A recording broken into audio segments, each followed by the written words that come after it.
개요조감 메시지 29번. 제목: 거룩함에 있어서 우리를 나무랄 데 없게 해주는 것과 우리의 영과 혼과 몸을 온전하게 거룩하게 해주는 것. 이번 메시지의 제목은 데살로니가전서 3장 13절과 5장 23절에서 따온 것입니다.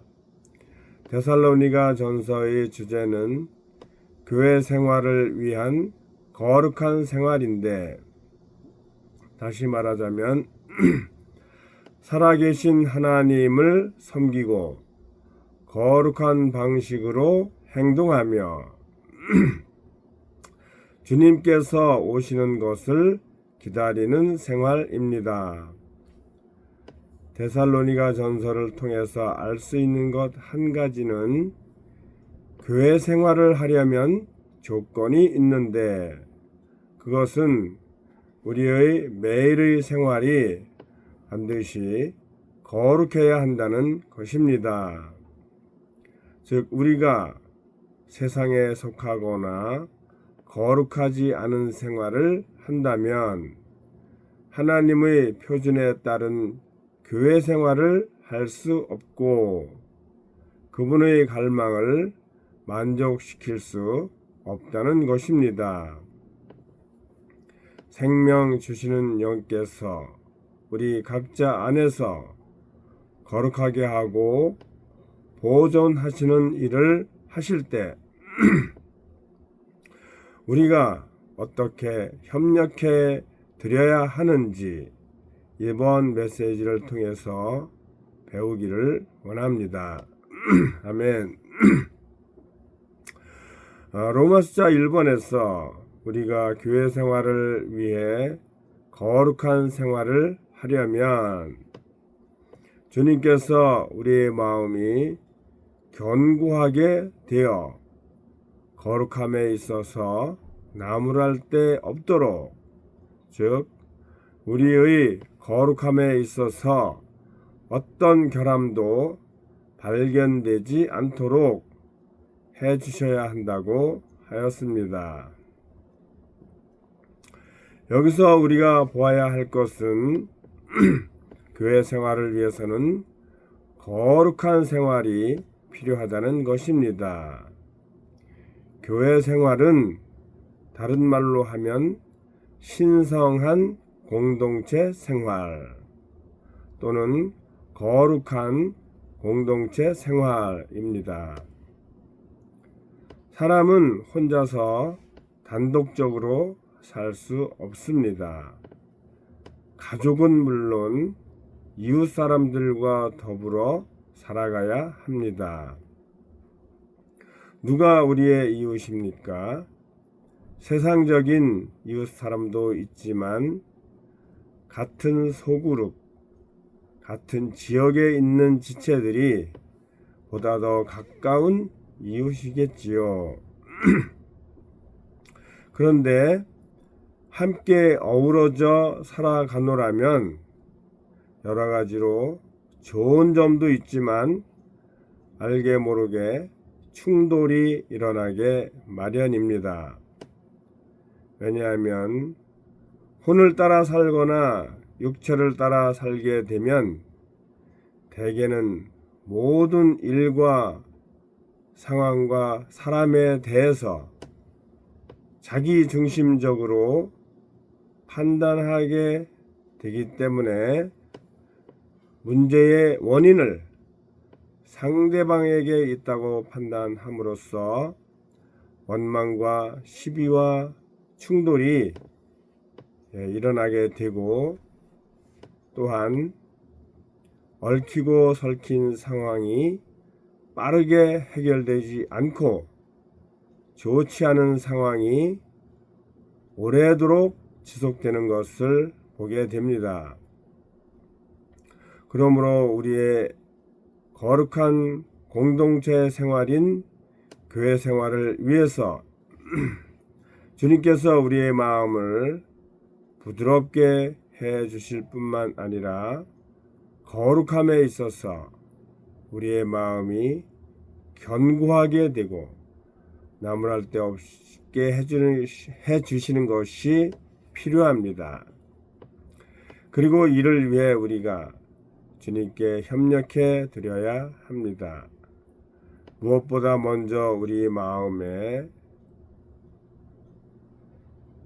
교회 생활을 위해 거룩한 생활을 해야 되겠다는 갈망을 가지는 것이 필요하다고 생각이 됩니다. 마음 안에 무언가가 있어야 행동이 나오게 되고 마음에 갈망이 있을 때 추구하게 됩니다.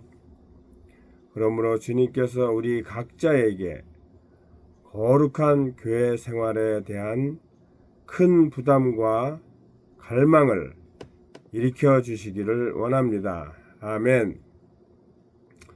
우리의 마음은 우리 혼의 모든 부분인 생각과 감정과 의지에 더하여 우리의 영의 한 부분인 양심이 포함된 구성체이며 우리의 마음과 그 상태는 하나님 앞에서 우리의 영과 혼과 몸의 상태와 불가분의 관계를 가지고 있습니다. 즉 우리의 마음이 냉담하면 우리의 영은 그 속에 갇혀서 그 역량을 나타낼 수가 없지만 마음이 활력적이면 우리가 영을 사용하거나 영을 훈련하는 것이 용이해집니다. 우리의 신체적인 활동은 심장에 달려있듯이 정신적인 활동은 정신적인 심장이라고 할 수 있는 마음에 달려 있습니다. 예를 들면 우리의 생각이나 감정이나 의지나 양심에서 어떤 작용이 일어나면 그것이 마음을 자극하게 되고 그 마음의 자격이 커지고 쌓이게 되어 어느 수준에 도달하면 마음 안에 쌓이고 담겨진 것이 행동으로 나타나서 밖으로 쏟아붓게 됩니다.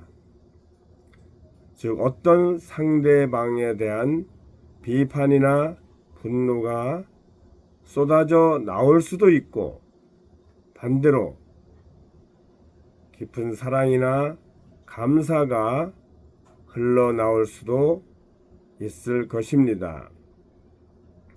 평소에 육체적인 심장이 잘 단련되어 폐활량이 커지면 신체 활동이 많아지더라도 잘 감당할 수 있듯이 정신적인 심장인 마음을 평소에 잘 관리하고 다스릴 수 있게 된다면 생각, 감정, 의지와 양심으로부터 생겨나오는 정신적인 압력을 잘 견딜 수 있을 것입니다.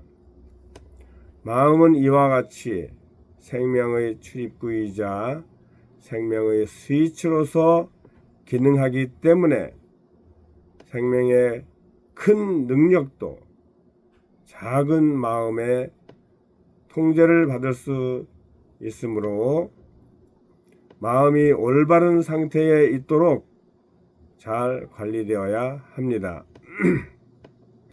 특히나 천연적인 마음은 사람들과의 관계나 주님과의 관계에 있어서 쉽게 변질되거나 상하기 쉽기 때문에 우리의 마음이 흔들리지 않고 나무랄 데가 없도록 매일 매순간 계속적으로 거룩하게 하시는 영에 의해 새롭게 되는 것이 필요하며 우리의 마음이 이렇게 합당하게 처리받도록 하기 위해서는 거룩하게 하시는 분의 내적인 은행에 협력해 드려야 합니다. 그럴 때 우리의 마음은 부드럽게 될 것이고 순수하게 될 것이며 사랑하는 마음이 될 것이고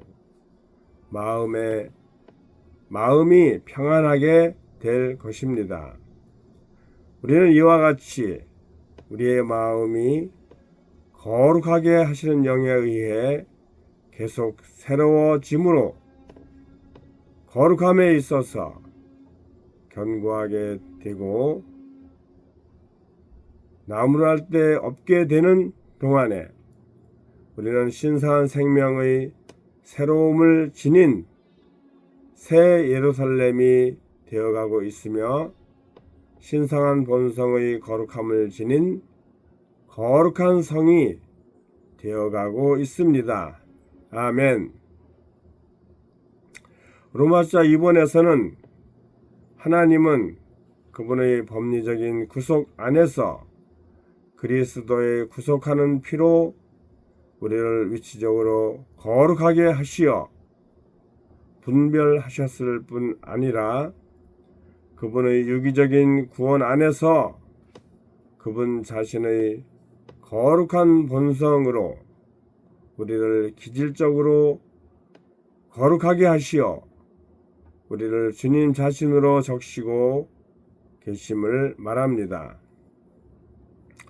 하나님은 우리의 영과 혼과 몸을 전부 온전하게 보존하시는데 양적으로 우리를 완전히 거룩하게 하시고 질적으로 우리를 온전하게 보존하십니다. 우리는 하나님의 운행하심에 협력하는 책임을 짐으로써 우리의 영과 혼과 몸을 성령의 적시심 안에 두어 보존되게 해야 합니다. 영문자 10번에서 우리의 영을 보존하는 첫 번째 길은 우리의 영을 훈련하는 것이며 영을 훈련하기 위해 우리는 주님의 이름을 부르고 찬송을 부르고 집회에 참석할 뿐만 아니라 개인적으로나 단체적으로 기뻐하고 기도하고 감사하는 것이 필요합니다. 우리의 영을 보존하는 또 다른 방법은 우리의 영을 모든 더러움과 오염에서 지켜야 합니다. 마태복음 15장에서 주 예수님은 우리의 마음에서 나오는 악한 것들이 사람을 더럽힌다고 하였는데 그렇기 때문에 위트니스리 형제님은 우리가 보는 것과 듣는 것을 주의해야 한다고 하였습니다. 또한 우리의 영을 보존하기 위해서 우리는 거리낌 없는 양심을 갖도록 훈련해야 하고 생각을 영에 두고 영 안에 있는 안식에 주의해야 합니다. 영문자 D번에서 우리의 혼을 거룩하게 하여 보존되게 하기 위해서는 정신적인 심장의 주요 세 동맥인 생각과 감정과 의지를 깨끗하게 해야 합니다. 이 주요 세 동맥에 막힌 것을 제거하기 위해 우리는 주님께 철저히 자백함으로 죄악된 모든 것을 자백하고 처리받아야 합니다. 그리고 영문자 2번에서 우리의 몸을 거룩하게 하여 보존되게 하려면 우리의 몸을 하나님께 드림으로써 거룩한 몸의 생활을 실행하여 하나님의 완전한 뜻을 수행해야 한다고 말하고 있습니다. 이를 위해 우리는 옛사람에 따라 살지 말아야 하고 무엇이든 죄악된 것에는 우리의 몸을 들이지 말아야 하며 그 대신 우리 자신을 의에게 노예로 드리고 우리의 몸의 지체들을 의의 무기로 드려야 합니다. 아멘. 마치겠습니다.